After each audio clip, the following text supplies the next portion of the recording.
네, 시청자 여러분 안녕하십니까. 뉴스토크 말씀 시작하겠습니다. 오늘 얼마 전까지만 해도 대북 확성기 방송을 하고 있던 제 뒤로 보이는 저 시설이 보이시죠? 지금은 분단과 냉전의 유물처럼 남아있게 됐습니다. 불과 얼마 전의 일입니다. 이곳은 민간인 출입이 통제가 되고 있는 민통선 내 고성에 자리하고 있는 DMZ 박물관입니다. 오늘 이곳에서 장사 특별기획을 마련했습니다. 오늘 두 번째 이야기로 남북의 철도 얘기를 나누도록 하겠습니다. 먼저 오늘 나오신 분들을 소개를 해드리죠. 철도와 물류 분야의 전문가시죠. 각원연구원의 경영기획실 노승만 실장 나오셨습니다. 어서 오십시오. 안녕하세요. 이곳은 뭐 와보신 적이 있나요? 예, 한번 와봤었습니다. 네, 여기 오시니까 좀 감회가 좀 있을 것 같아요. 뭐 여기보다도 들어오는 그 도로상에서 벌써 여기가 접경 지역이 맞구나 이걸 느끼겠더라고요. 이 길로 계속해서 쭉 가면 원산도 가고 말이죠. 낮은 선봉으로 갈 수도 있을 텐데 말이죠. 그런 생각이 드는군요. 자, 저희 MBC 강원 영동에서 철도 문제를 주로 취재를 해서 보도를 활발하게 했었죠. 배현원 기자 나왔습니다. 어서 오세요. 네, 안녕하십니까. 네.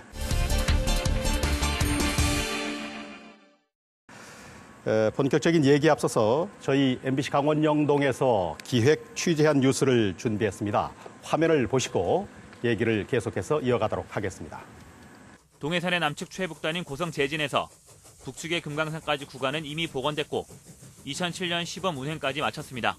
동해산 철도와 연결되는 북측의 금강산 청년선과 평라선 구간에 시설 개량과 현대화도 과제로 남습니다. 북한의 나진과 러시아 핫산을 오가는 화물열차입니다. 이미 개설되어 있는 53km 길이의 북러 철도 노선을 이용하고 있습니다.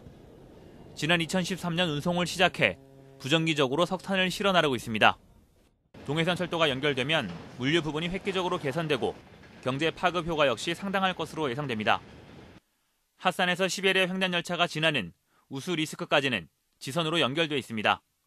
개보수만 거치면 북한의 열차가 시베리아 횡단열차 노선을 이용할 수 있는 상황입니다.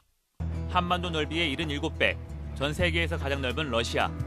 그중에서도 블라디보스토크는 러시아의 하나뿐인 부동항이자 시베리아 횡단열차의 출발지입니다. 러시아 핫산과 북한 나진을 잇는 철도도 이곳과 이어집니다. 이 블라디보스토크 역사 앞엔 9288이라는 숫자가 적힌 기념비가 세워져 있습니다. 시베리아 횡단열차가 모스크바까지 운행할 거리를 적어놓은 겁니다. 시속 7-80km로 달리는 열차 밖으로 드넓은 벌판이 눈에 들어옵니다. 하바롭스크와 야로슬로브를 거쳐 7박 8일을 달리고 나서야 열차는 유럽의 관문인 모스크바에 도착합니다. 철도 빨리 연결돼가지고 저기 암스테르담도 가고 런던도 가고 그랬으면 좋겠습니다. 철도. 네, 배현원 기자. 기획 취재를 위해서 러시아를 다녀왔어요. 대륙 횡단 철도를 이제 직접 타봤는데 말이죠. 어떻던가요? 소감부터 좀 들어볼까요? 네, 먼저는 제가 이 전 구간을 타본 건 아니고 일부 구간을 타봤는데요.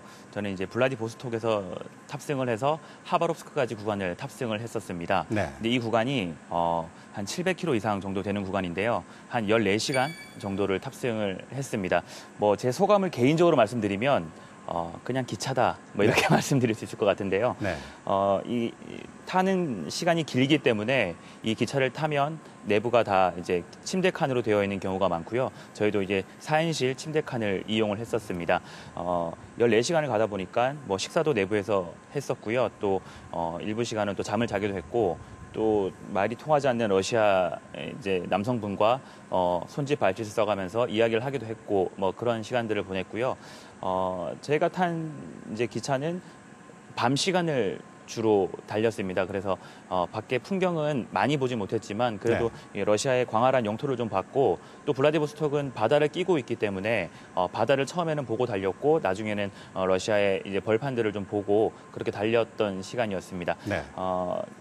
개인적으로 말씀을 드리면 조금 힘든 기차 여행이었다 이렇게 말씀을 드릴 수 있을 것 같습니다. 네, 뭐 여행하는 거하고 취재하는 건 또 다르니까 말이죠. 네, 그 취재를 하면서 기차를 타니까 계속 어떤 걸 더 촬영을 해야 할까, 또 어떤 사람을 만나서 더 인터뷰를 받아야 할까 이런 생각들이 계속 있었기 때문에 만약에 제가 이걸 여행으로 갔더라면 조금 더 편안하게 재밌게 탈 수 있지 않았을까 이런 생각을 좀 하긴 했는데요. 어쨌든 이 대륙 횡단 열차를 타봤다는 자체만으로도 저에게는 조금 의미가 있지 않았나 이렇게 생각이 듭니다. 뭐 나중에 통일이 되든 또 남북 간에 오늘 우리가 이제 이 얘기를 하려고 하는데 남북 간에 철도가 연결이 되고 대륙으로 이제 연결이 된다면 그때는 편안하게 여행도 이제 갈 수가 있겠죠. 속도가 어떻던가요? 속도는 그렇게 빠르지 않았습니다. 우리로 치면 간이역 같은 곳들도 많이 지났고요. 또 러시아 철도 자체가 그렇게 성능이 좋은 것이 아니라서 100km 이내로 달렸다라고 이제 저희는 들었고 실제로 저희가 느끼기에도 그렇게 빠른 속도가 아니었습니다. 7, 80km 정도로 달린다라고 들었는데요. 그러다 보니까 뭐 속도감은 크게 느낄 수 없었고 우리 무궁화호 열차, 예전에 비둘기호 열차 네. 이 정도 속도를 생각하시면 될 것 같습니다. 네, 우리는 뭐 이미 다 퇴역을 했습니다만은. 네. 그런데 이제 대륙을 횡단해서 유럽으로 갈 수 있는 철로가 비단 이제 러시아 쪽만 연결하는 것만 있는 게 아니잖아요. 네. 다양하게 있는데 이제 왜 우리나라는 러시아의 대륙 횡단 철도하고 연결을 해야 되는 건가요? 네. 우리나라가 대륙에 붙어 있으면서 분단으로 인해서 섬 아닌 섬 역할을 했었었죠. 네. 그렇다 보니까 대륙의 끝에 있는 유럽까지 갈 수 있는데 분단으로 인해서 배를 이용했죠. 그러니까 네. 배를 이용하다 보니까 우리 수에즈 운하를 통과해야 되는데 그 수에즈 운하 입구에 소말리아 해적들이 뭐 배를 막 우리 납치하고 이랬었죠. 네네.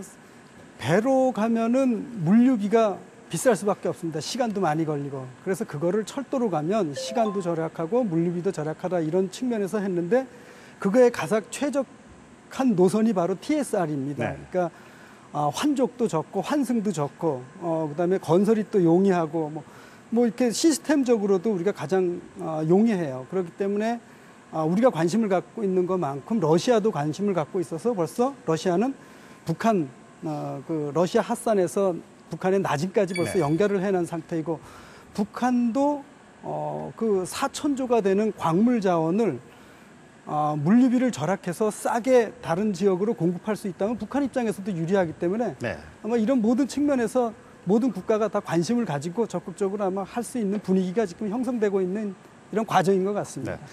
서로의 이제 경제적인 이익이 맞아떨어지기 때문에 예. 이게 저 정치적인 문제만 어느 정도 해결이 된다면 급진전도 될 수가 있다 이제 이렇게 보시는 거군요. 네, 그렇습니다. 네. 배현한 기자가 탄 게 이제 노 박사께서 말씀하신 TSR이잖아요. 블라디보스톡에서 모스크바까지 거리가 참 멀다고 그러는데 이거 저 기차를 타면 시간이 많이 걸립니까? 어떻습니까? 네, 그렇습니다. 아까 제가 탄 부분만 해도 14시간을 탔으니까 한국에서는 이런 정도의 길이가 나오는 기차가 없죠. 그러니까 10,000km 가까운 거리를 달리게 됩니다. 이게 멈추지 않고 주요역만 통과해서 달리는 기차가 7박 8일 정도 걸려야 블라디보스톡을 출발해서 모스크바까지 닿을 수 있습니다. 네. 반대도 마찬가지고요. 그렇게 이 7, 80km의 속도로 블라디보스톡을 출발해서 하바롭스크 또 바이칼 호수도 거치고 또 마지막 관문인 야로슬로브까지 거쳐서 모스크바까지 닿게 되는데요. 이 모스크바에 도착하면 다시 유럽 전역으로 연결되는 기차를 탈 수가 있습니다. 모스크바에 역이 11개 정도 있다고 제가 전에 들었는데요. 네. 모스크바를 출발해서 키예프를 거쳐서 유럽으로 갈 수 있는 노선이 있고요.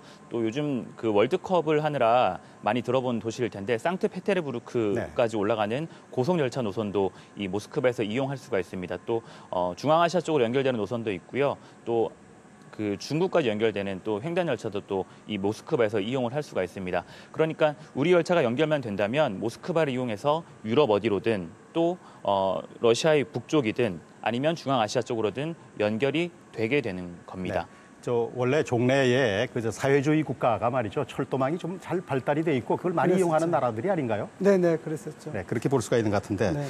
러시아 취재 중에 한국 관광객도 만났다고 그러는데 이 관광객들도 나중에 이제 대륙횡단 우리나라에서 부산에서 예를 들어서 출발을 해서 런던까지도 갈 수 있겠다 이렇게 생각했을 수도 있을 것 같아요. 네, 그렇습니다.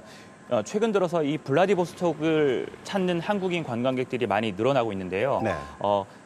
인천에서 블라디보스톡까지 가는 항공편이 많이 늘어나고 있고요. 또 우리 동해항에서 블라디보스톡을 가는 이제 배편도 많이 이용객들이 늘어나고 있는 추세입니다. 그러다 보니까 이 블라디보스톡은 가장 가까운 거리에 있는 유럽이다. 이렇게 해서 블라디보스톡 자체가 관광객들이 몰리고 있는 실태인데 그러다 보니까 이 횡단 열차를 같이 넣어서 여행을 구성하는 경우가 많습니다.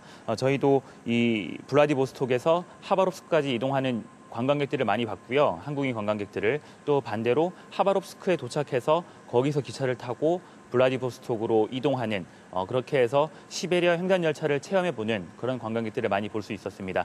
이분들이 반응이 어땠냐면 사실은 기차 자체는 조금 불편하다 이런 반응들을 내비치긴 했지만 어쨌든 이 남북한 철도가 연결이 된다고 하면 부산에서 출발해서 북한을 거쳐서 유럽으로 가보고 싶다, 뭐 암스테르담도 가보고 싶다, 또 아니면 파리도 이 기차를 이용해서 가보고 싶다 이런 이야기들을 하셨습니다. 네, 그 예전에 손기정옹이 말이죠. 네. 그 신우지 거쳐가지고 베를린 올림픽을 갔다고 그러는데 우리가 네. 그동안 못 갔잖아요. 앞으로 예, 이제 예. 가게 될 것 같은데 러시아 대륙 횡단 철도하고 우리나라의 철도를 연결하는 게 이게 뭐 아무래도 가장 큰 이유가 경제적인 이유가 가장 큰 게 아닌가 그렇게 생각이 되는데 일단 가장 끝단에 있는 우리나라 입장에서 보면은 지금 단절돼 있는 그 북방 경제권으로 연결이 된다는 의미가 있는 것 같아요. 근데 네. 그 북방 경제권의 규모가 우리가 흔히 알고 있는 EU나 그 나프타 네. 이런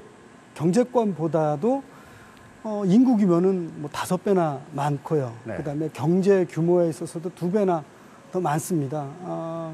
그러다 보니까 뭐 그 중요성을 인식해서 사실은 우리나라보다도 먼저 러시아에서는 그 극동 지역으로 진출하기 위해서 블라디보스톡 항을 자유항으로 지정을 했습니다. 뭐 예전부터 부동항 그랬으니까요. 예, 예. 그래서 거기를 자유항으로 지정해서 이제 태평양으로 뽑겠다는 전략을 가지고 있는 것이고 중국은 그 신실크로드 정책이라 그래가지고 왜 많이 들어봤던 1대1로 정책.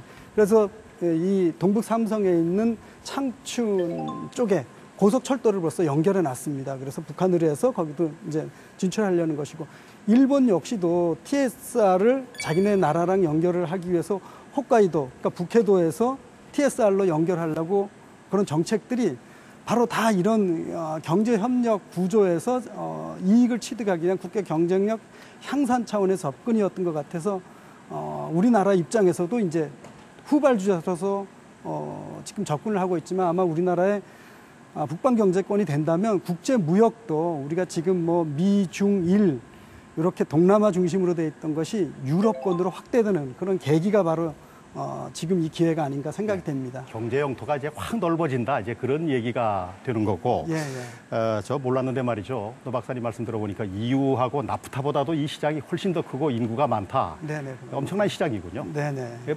빨리 우리가 좀 개척을 해야 되지 않을까 네. 그런 생각이 듭니다. 또 이제 말씀 중에 북해도하고 이제 그 러시아 대륙 횡단 철도를 연결하려고 일본 사람들도 그런 제안을 했다는 게 네네. 참 놀라운 얘기군요. 그렇죠. 네. 우리나라의 철도가 러시아 대륙의 횡단 철도와 연결이 되면은 일단 이제 가장 큰 변화가 오는 것이 아마 뭐 여객운송도 하겠습니다만은 물류의 혁명이 일어나지 않을까 저는 그런 생각이 드는데 어떤가요? 네. 아무래도 그 물류의 혁명의 관건은 물류 비용이거든요. 네. 근데 지금 우리가 논의하고 있는 것 자체가 물류 비용을 확 다운시킬 수 있다는 건데 그러면은 물동량이 있어야 되는데 물동량이 과연 있었냐 따지고 보면은 우리 입장에서 보면 뭐 그렇게 물동량을 많이 확보하지는 않았습니다. 유럽 쪽으로 가는 게 우리나라랑은 국제무역이 그렇게 활성화가 안 돼 있었으니까.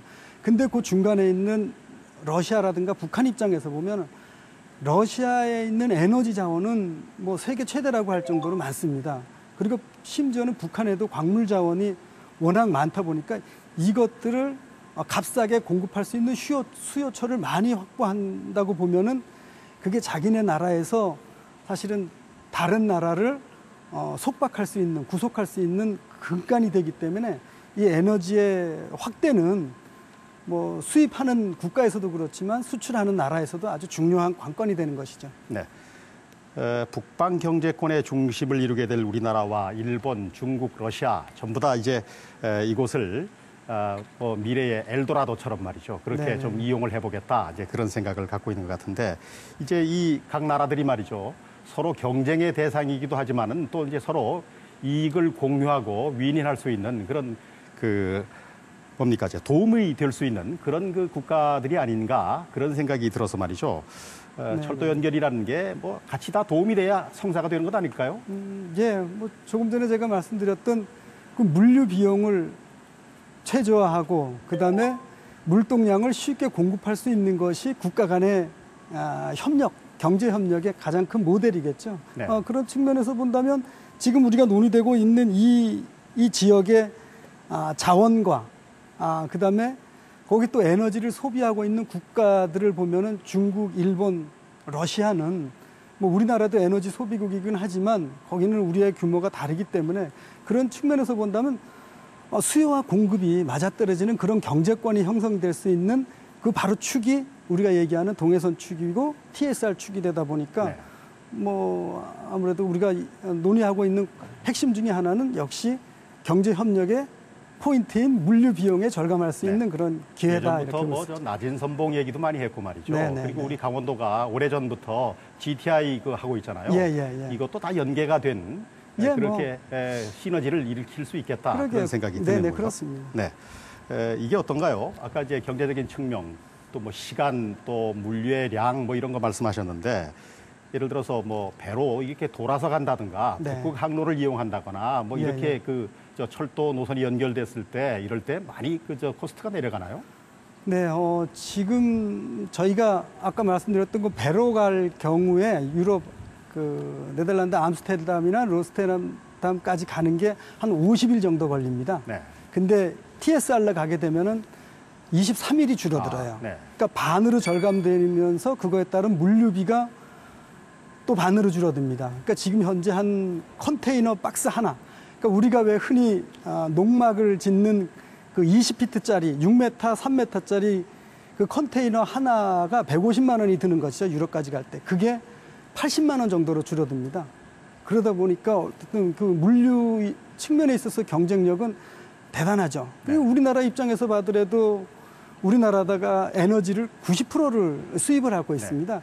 근데 그 90% 중에 70%가 중동에서 수입을 하고 네. 있어요.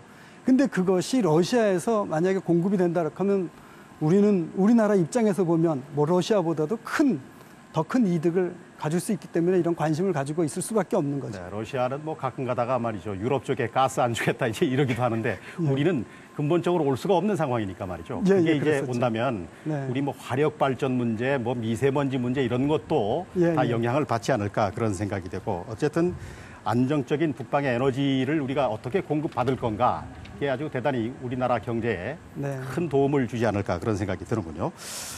배 기자, 저 관광이나 말이죠. 여객 운송 측면으로 좀 이게 살펴봤을 때 어떻게 예상이 되나요? 이용객이 뭐 많이 늘 것 같습니까? 네, 이 시베리아 횡단 열차만 기준으로 해서 보면요, 2000년대 초반 자료까지가 공개되어 있는데 약 1억 5천만 명이 연간 이용한다고 되어 있습니다. 그런데 이때도 이게 그 증가하는 추세였기 때문에 이제 2017년인 2018년 현재에는 약 2억 명 가량이 연간 이용을 하고 있다 이렇게 보시면 될 것 같은데요.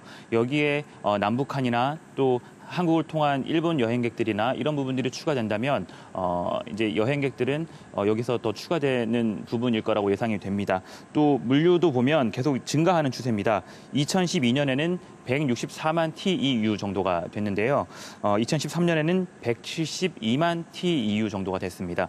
그러다가 2014년에는 182만 TEU 정도까지 올라왔는데요. 이것도 최근에는 200만 TEU까지 왔을 것이다. 이런 추정이 가능한 상황입니다. 그러니까 물류와 여객 둘 모두 증가하고 있기 때문에 여기에 남북한 철도가 연결이 된다면 그 효과를, 긍정적인 효과를 고스란히 우리도 누릴 수 있게 된다. 이렇게 보시면 될 것 같습니다.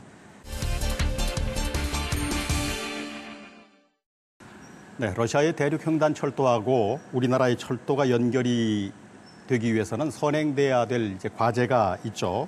남북한의 철도 연결이 이게 이제 먼저 이루어져야 그래야 뭐 러시아로 가든 뭐 중국으로 가든 이제 갈 텐데 말이죠. 먼저 이제 그 추진 과정을 좀 설명을 해주실까요? 네, 먼저 논의된 게 2007년이었습니다. 노무현 대통령과 당시 김정일 국방위원장이 14 남북 관계 발전과 평화 번영을 위한 선언을 발표하면서 이때 민족 공동 변형을 위한 합의 사항을 채택했는데요.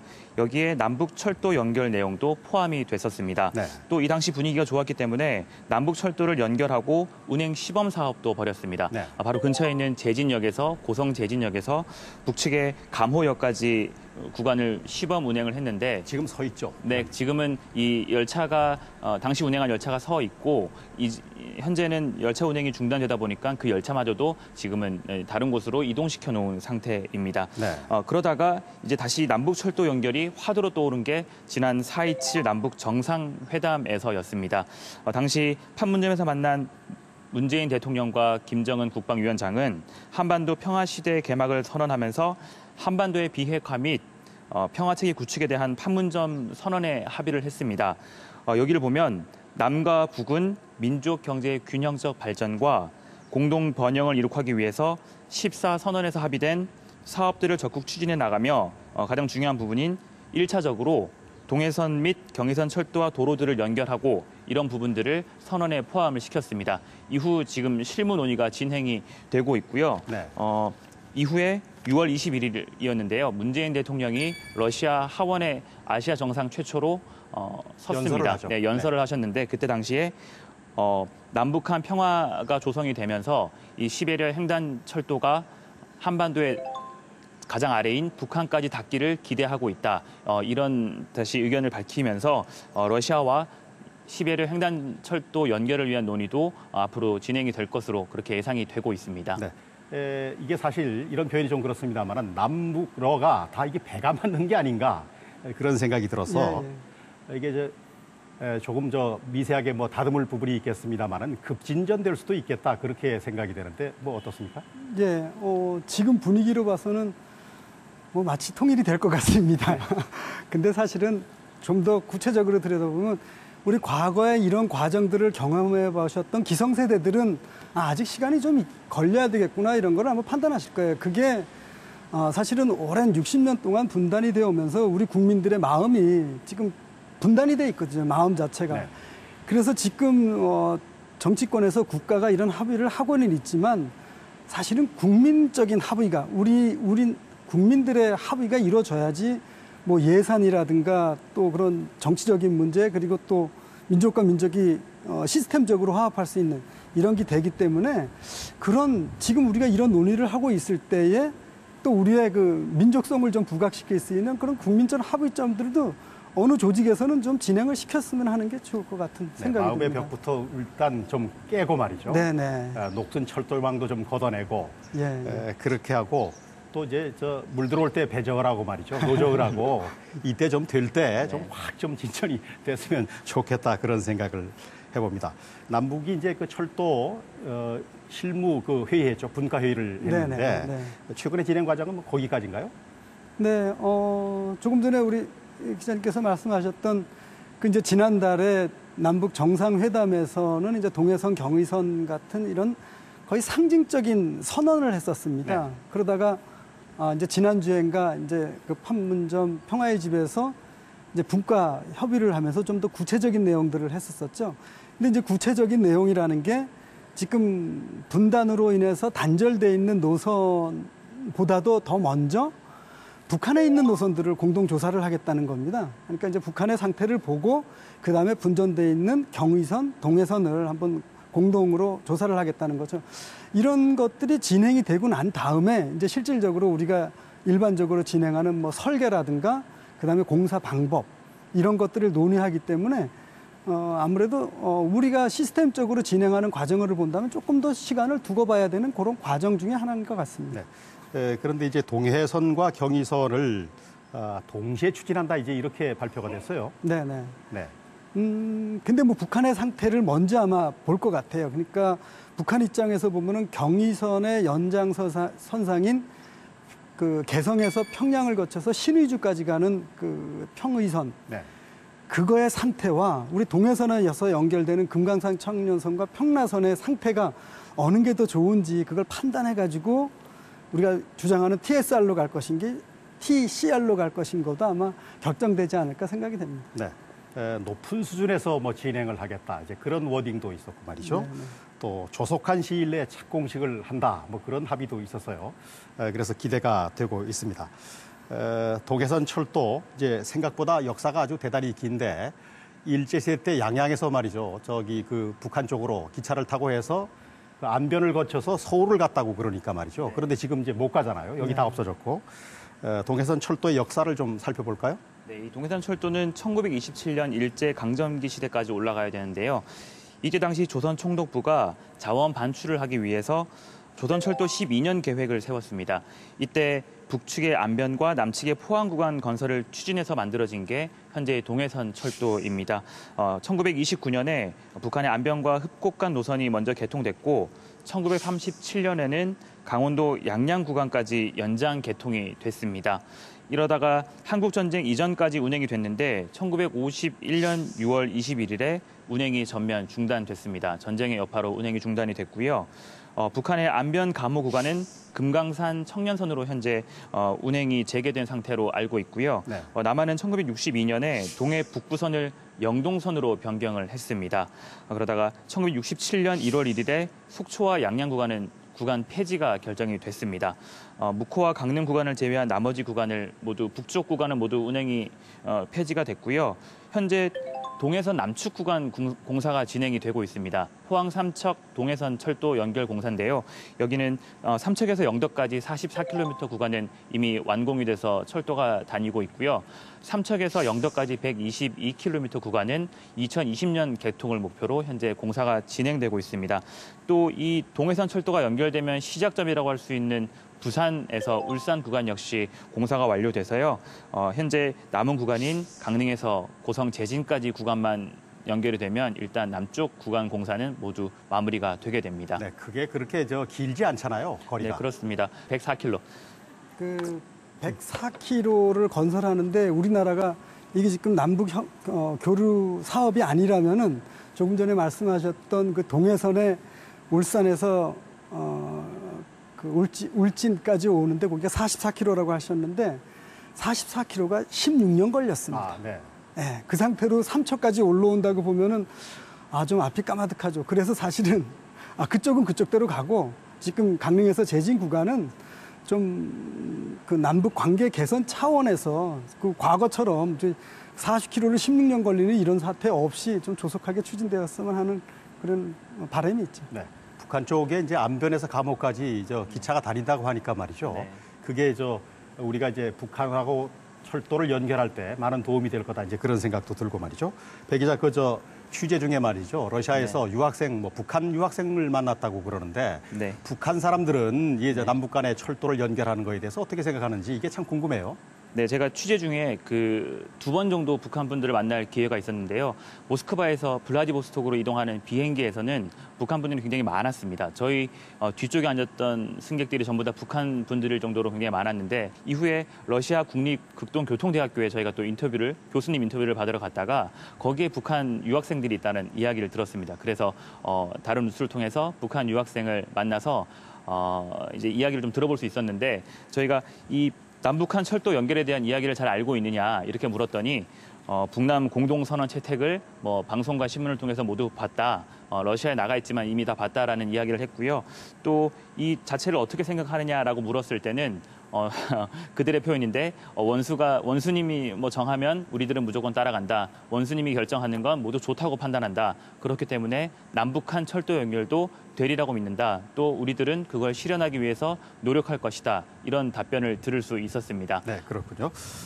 북한 사람들도 이제 긍정적인 반응을 보인다는 건데 말이죠. 지금 동해선뿐만 아니라 경의선 그리고 경원선 철도 얘기도 있죠. 그 노선 좀 설명을 해주세요. 네, 지금 남북 분단으로 인해서 연결됐던 철도가 단절된 구간이 4군데가 있습니다. 네. 그중에 3군데가 강원도를 통과하죠. 네. 일단 가장 동쪽에는 동해선이 지금 금강산 청년선이라는 걸로 해서 원산이랑 그 낮은 선봉 쪽으로 가는 평라선 네. 이렇게 연결해서 동해선 축이 연결돼 있고요. 그다음에 우리가 이제 과거에 분단 시절까지 운영됐던 금강산선, 철원에서 지금 끊겨 있는데 금강산선이 하나가 또 있고 그다음에 경원선이 있죠. 이게 경원선이 지금 백마고 지역까지 올라와 있고 그게 전 정권에서 공사를 하다가 중단되었습니다. 네. 근데 그거 경원선이 이제 그 강원선이라 그래가지고 평강에서 그게 이제 원산이 아니라 원자가 원산이 아니라 고원입니다. 아, 네. 그 원산 위에 있는 고원. 그래서 그렇게 연결돼서 이제 평라선이랑 또 연결되는 거고, 그 다음에 가장 서쪽에 경의선이 있는 것이죠. 그 경의선이 파주를 거쳐서 이제 개성, 평양, 신의주로 가는 그런 노선이 되겠습니다. 이제 세계로 뻗어가는 철도 노선, 뭐 TSR, 뭐 TCR 뭐 많이 있더군요. 예, 예. 좀 설명을 좀 해주세요. 예, 이제 우리가 흔히 말하는 가장 많이 듣는 얘기가 이제 TSR입니다. TSR이 이제 그 대부분의 다 S가 이제 국가를 통과하는 건데, 네. C는 차이나고, 네. S는 시베리안이고, 네. M은 뭐 몽골이나 만주 이렇게 되는 건데, TSR이 지금 우리나라의 그 나진에서부터 시작이 될 수 있는 여건이 갖춰져 있습니다. 그러니까 나진에서 동해선만 연결을 하면 이제 된다는 것인데, TSR이 우리 기자님께서 타보셨던 그 블라디보스톡으로 이제 핫산하고 블라디보스톡으로 가서 하바로스크, 그 다음에 모스크바까지 가서 모스크바에서 이제 그 북유럽 쪽으로 가는 그 실크로드 이스프레스라고 SRX라고 이제 네. 그 노선이 또 연결되어 있습니다. 그래서 그 노선이 바로 그 네덜란드 암스테르담 항까지 가니까 그렇게 연결이 되는 것이고, 또 그 다음에 우리가 많이 들어보던 게 TCR이었죠. 네. 그러니까 차이나인데, 그것은 이제 경의선으로 해서 가서 다시 베이징 쪽으로 와야 되는 그런 노선을 거칩니다. 그래서 다시 북측으로 올라가서 TSR이랑 붙게 돼 있죠. 그 다음에 TMGR은 이제 몽골리안 노선인데, 그것은 이제 아무래도 그 몽골 쪽에서 바로 TSR이랑 붙기 때문에 우리랑은 조금 관련이 없는 노선이 되겠습니다. 그 다음에 TMR이 이제 만주 쪽으로 가는 거니까 그것도 뭐 우리랑은 전혀 관계가 없는 그런 노선이 되겠죠. 네.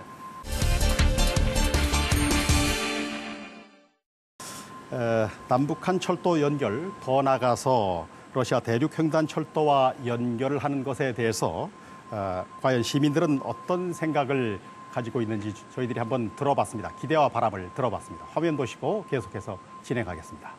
글쎄 뭐 좋은 점도 있고 나쁜 점도 있겠죠. 어떤 게 좋을 것 같으세요? 뭐 기차로다가 여행 다닐 때는 좋지만, 또 정치적으로 뭐 예를 들어서 뭐 하는 데는 건 좀 깨름직한 데가 있고 그렇습니다. 철로가 되면 뭐 금강산도 갈 수 있고 뭐 평양도 갈 수 있고, 평양은 모르도 원산까지야 뭐 우리 충분히 동해선으로 갈 수 있으니까 좋죠. 좀 더 다른 나라의 무역이라든지 아니면 이동할 수 있는 거리가 더 넓어지고 이러니까 좀 더 편리해질 것 같기도 하고, 경제 발전에도 좀 좋을 것 같아요. 일단 KTX역이 뚫려갔고요. 지금 많은 관광객들이 강릉에 오고 있어서 매출이 많이 올랐고요. 남북권 기차까지 연결이 되면 더 많은 관광객들이 들어와서 매출에 많은 도움이 될 것 같습니다. 경제적으로도 도움이 되지만 소통이라고 하는 차원에서 이것 한 나라의 운명과 또 미래가 달려있는 일이라고 생각이 돼서, 일단 강원도에는 지금 최문순 지사가 저걸 하지만 그 앞에서도 이미 10년 전부터 뜻 있는 분들이 국가의 미래를 위해서 꾸준히 걱정을 해왔다고 하는 말씀도 조금 드리고 싶습니다. 네, 우리가 바라는 동해선 철도가 북한의 철도를 거쳐서 러시아의 대륙횡단철도까지 이렇게 연결이 되려면은 가장 시급한 과제는 바로 강원도 구간이 아닌가 싶습니다. 강릉에서 제진까지의 연결이 될 텐데 말이죠. 이 구간의 연결은 바로 이제 우리나라의 문제가 되죠. 이게 뭐 경제성이 있느냐 이런 얘기도 나올 것 같고 말이죠. 공사를 뭐 바로 시작할 수가 있을까, 이게 좀 걱정이 되는데 어떨까요? 네, 말씀하신 대로 미 연결 구간인 강릉에서 제진까지 104km 구간이 공사가 마무리가 되면 북측과 시베리아 횡단철도와 물리적으로는 연결이 되게 됩니다. 이게 2016년 6월에 제3자 국가철도망 구축 계획에는 들어가 있습니다. 그런데 이 사업이 실제로 시작이 되려면 예비 타당성 조사를 받아야 하는데, 예비 타당성 조사를 받으면 여기를 통과하기가 쉽지 않습니다. 네. 그래서 정치권과 강원도 지역에서는 이 예비 타당성 조사가 면제되어야 한다. 또 남북한 협력 사항이기 때문에 그럴 근거가 있다. 이런 주장을 가지고 예비 타당성 조사 면제를 지금 추진하고 있습니다. 네. 강원도의 경우에는 뭐 늘 인프라 구축하려고 하면 그 예타 때문에 네. 늘 고민하고 그러는데, 사람이 많이 안 살아서 그런지 모르겠습니다만은 이제 예비 타당성 조사를 하느냐 마느냐, 이제 그런 문제가 있을 것 같고, 그런데 상징성도 있고 경제성도 있다고 본다면은 이거 뭐 통과가 되지 않겠습니까? 어떻습니까? 네, 사실은 우리가 가장 근본적으로 이 대북 관련 사업을 타당성으로 접근할 것인가 네. 이거에 대해서 아마 판단이 있어야 될 것 같아요. 이 대북 사업은 우리가 일반적으로 하는 타당성 검토는 과거의 그 상황을 가지고 미래를 예측해서 타당성을 판단하거든요. 네. 근데 분단으로 인해서 우리는 과거가 없죠. 그러다 보니까 그거는 대북 사업에 대해서는 타당성이라는 게 당연히 면제되어야 되는 것 같고, 특히 이제 동해선이란가 TSR 같은 경우는 우리가 여객보다는 물류 중심의 노선입니다. 그렇다 보니까 물류는 타당성이 또 더 적게 나올 수밖에 없는 구조거든요. 여객이 좀 미흡하고 이러다 보니까 또 철도는 그 열차에 대한 비용이 또 들어갑니다. 네. 그렇기 때문에 타당성을 갖지 않고 대북 사업으로 접근하는 것이 바람직하지 않나 판단이 되는 것이죠. 네, 지난번 그 풍계리에서 핵실험장 그 폐쇄를 할 때 말이죠. 네. 기자들이 들어갈 때 그 예. 너무나 기차가 느리게 가서 아주 그 고생을 했다고 그러는데, 이게 북한의 철도 사정이 그만큼 안 좋다는 얘기죠. 예, 뭐 일반적인 철도는 30km에서 40km라고 얘기를 하고요. 가장 이제 그 시스템이 잘 갖춰져 있는 게 경의선이랍니다. 그러니까 네. 평양에서 신의주까지 가는 그 노선인데 그 노선이 한 40km에서 50km 정도인가 봐요. 그렇다 보니까 아무래도 속도도 안 좋고, 또 북한이 과거에 그 전력 공급 상태가 우리나라보다 좋았었습니다. 네. 그러니까 최초에는 그러다가 이게 안 되니까 북한이 지금 공급해놓은 철도가 아이러니하게도 다 전철이 돼 있습니다. 네. 그러니까 80%가 전철화율이 돼 있고 저희 나라는 60%밖에 안 돼 있는 것이죠. 그러니까 전력 수급 상태가 안 좋다 보니까 아무래도 속도가 더 안 나는 것이고, 뭐 복선화율이 우리가 한 뭐 50% 된다면은 거기는 이제 복선화율이 안 돼 있어요. 3% 네. 정도밖에 안 돼 있다 보니까, 단선이군요. 네, 그러다 보니까 속도가 늦을 수밖에 없는 구조입니다. 네. 그게 또 저 전철화된 거는 또 의외네요. 그런데 이제 그렇죠. 전력 네. 수급 사정이 안 좋으니까 문제가 되겠고, 네, 네. 또 시설도 낙후화돼 있고,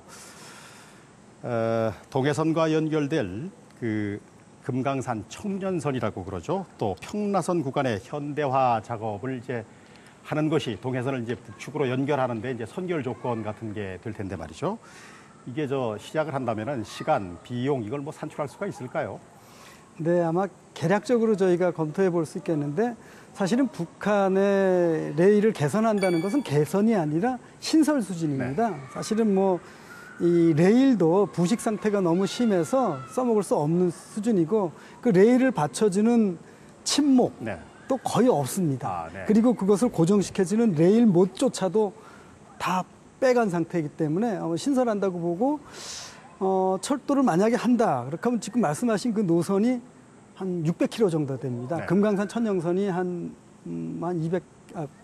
120km, 그다음에 나머지 선의 평라선이 한 500km 정도 되면 600km로 본다면 우리나라에서는 보통 킬로미터당 250억에서 300억을 잡는데, 그게 이제 토지 보상비로 다 들어가다 보니까 북한은 그런 게 없죠. 그래서 200억만 잡아도 사실은 10조 원이 되는 겁니다. 네. 그럼 우리나라가 일반적으로 연에 5천억을 투자를 하는 게 대규모 국채 사업인데, 그렇게 하면 20년이 걸리는 거죠. 네. 어느 학자는 저 제진하고 강릉간을 연결할 때 네. 바닷가 쪽에 있는 그 저기 용지를 팔아서 말이죠. 내륙 쪽으로 들어가면 남는 돈으로 건설하면 되지 않느냐, 그런 얘기를 하시는 분도 뭐 있더군요. 비용이 부족하다면 그렇게 하는 것도 하나에 돼요. 철도 시스템도 뭐 일체화를 해야 된다. 이건 어떤 얘기인가요? 네, 철도는 레일이다 보니까 네. 그게 일체화가 되지 않으면 어딘가에서 환승하거나 환적을 해야 네. 되겠죠. 그래서 보통 이제 신호, 운영 시스템, 그다음에 레일의 그 폭 문제, 이런 것들을 좀 미리 검토하고 변경될 수 있는 거를 준비해야 된다. 이런 차원에서 아마 일체화 얘기가 나오는 것 그렇군요. 같습니다. 지금 저 노 박사께서 말씀하셨습니다만은 철도의 폭, 괴간이라고 그러더군요.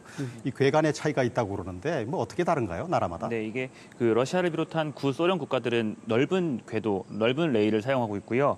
우리나라나 북한은 그거보다는 좁은 보통 궤를, 표준궤를 사용을 하고 있습니다. 그러니까 이 두 구간을 열차가 달리려고 하면 이 표준궤와 광궤가 연결이 돼야 되는데, 현재 뭐 기술적 부분으로는 충분히 가능하다, 이런 이야기들이 나오고 있어서요. 이 부분은 그렇게 중요한 부분은 아니다.